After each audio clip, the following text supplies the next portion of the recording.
નમસ્કાર, આપ જોઈ રહ્યા છો જેકેએસ ન્યૂઝ ગુજરાતી. વાત કરીએ તો રાજકોટ જિલ્લાના ધોરાજીમાં વિવિધ વિસ્તારોમાં ખાડા ખબડા રખડતા ઢોરની નગરી ધોરાજીમાં આપનું હાર્દિક સ્વાગત છે તેવા લખાણ કરેલ બેનરો લગાડવામાં આવ્યા છે.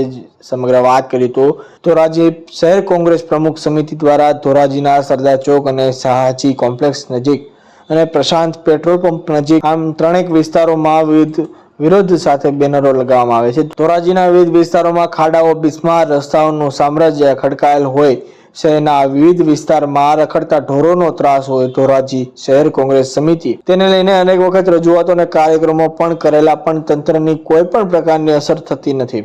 જેથી આજરોજ પ્રમુખ ધોરાજી શહેર કોંગ્રેસ સમિતિ દ્વારા ધોરાજીના વિવિધ વિસ્તારમાં તંત્રને જગાડવા માટે બેનરો લગાડવામાં આવેલ હતા. જેકેએસ ન્યૂઝ સાથે મતીન બાપુ સૈયદ, ધોરાજી. મારું નામ દિનેશભાઈ વોરા, શહેર કોંગ્રેસ પ્રમુખ ધોરાજી. ધોરાજી શહેરની અંદર આજરોજ બેનર મારવામાં આવ્યા છે, જેમાં ખાડા ખબડા અને રખડતા પશુઓની નગરી ધોરાજીમાં આપનું હાર્દિક સ્વાગત છે એવા બેનર ધોરાજી શહેર કોંગ્રેસ સમિતિ દ્વારા મારવામાં આવ્યા છે. અને આ એક તંત્રને ઢંઢોળવાનો પ્રયત્ન છે. અગાઉ અનેક વખત આ તંત્રને, આંધળા બહેરા અને મૂંગા તંત્રને ઢંઢોળવાનો પ્રયત્ન કરેલ છે, છતાં પણ આ બાબતે કોઈ કાર્યવાહી કરવામાં આવતી નથી.